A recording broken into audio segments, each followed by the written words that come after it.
I love hiring women. You save 25 cents on the dollar.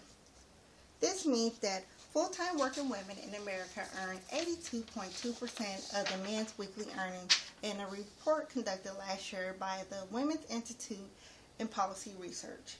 The gender wage gap was most pronounced among CEOs and financial managers, which female chief executives earned only 69% of their male counterparts and male bosses, resulting in a $682 less median in weekly earnings.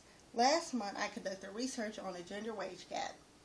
I studied the factors and causes, the impact on society, and what we can do to create equality among this problem. According to economists for the Huffington Post, in almost two-thirds of families led by single mothers or two parents, mothers are either just the primary or co-breadwinners. In two-parent families with a gender wage gap and loss of jobs traditionally held by men in today's economy, reliance on a female income had made the family budget even greater.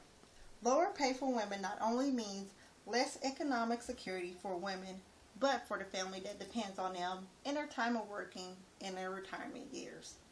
Women have been told for years that the gender wage gap would narrow and become more and more narrow once women begin getting education and more experience in a greater variety of fields. While the situation has improved, it's still not equal.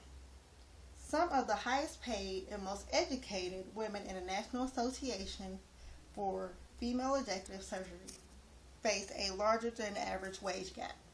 A female neurosurgeon earned $337,031 versus her male counterpart, who earned $487. A female civic engineer earned $61,000 opposed to her male counterpart, who earned $78,000 per year.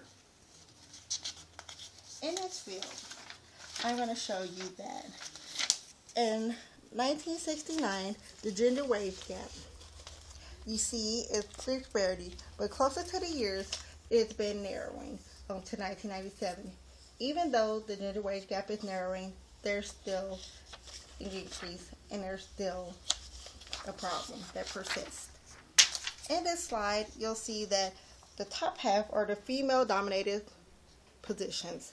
We have stock clerks, file orders, bookkeepers, accounting, auditors, police, sheriff departments, elementary teachers, and school teachers, social workers, which you see the gender wage gap has decreased.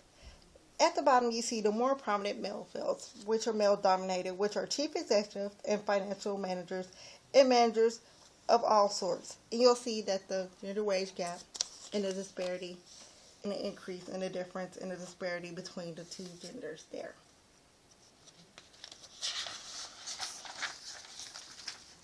President Obama is committed to achieving equal pay for women. The administration has taken critical steps to ensure that equal pay for women and plan to build on the measures to help women achieve equality. The Paycheck Fairness Act was passed in the House but rejected by 2 votes in the Senate, even though it had already passed. According to the gender wage gap, this would create a huge economic stimulus, according to economists for the Huffington Post. Women who are paid fairly and paid what they're worth will more likely spend money on their families and to support themselves. Because so many women are in poverty, they'll spend more and more of their paychecks and need every penny that they get in their paychecks. Women currently make up 70% of all Medicaid recipients and 80% of all welfare recipients. The gender wage gap, by closing this, will make them less reliant on government assistance, thus stimulating the economy. The gender wage gap has narrowed but still persists. According to Info Please, the gender wage gap has improved, but only about a half penny per dollar every year. The Council of Economic Advisors states that the raw average in male-female pay has decreased from 40% to 25% in recent decades. This suggests that women's skills and job choices are becoming more and more similar to those of men, and discrimination may be lessening as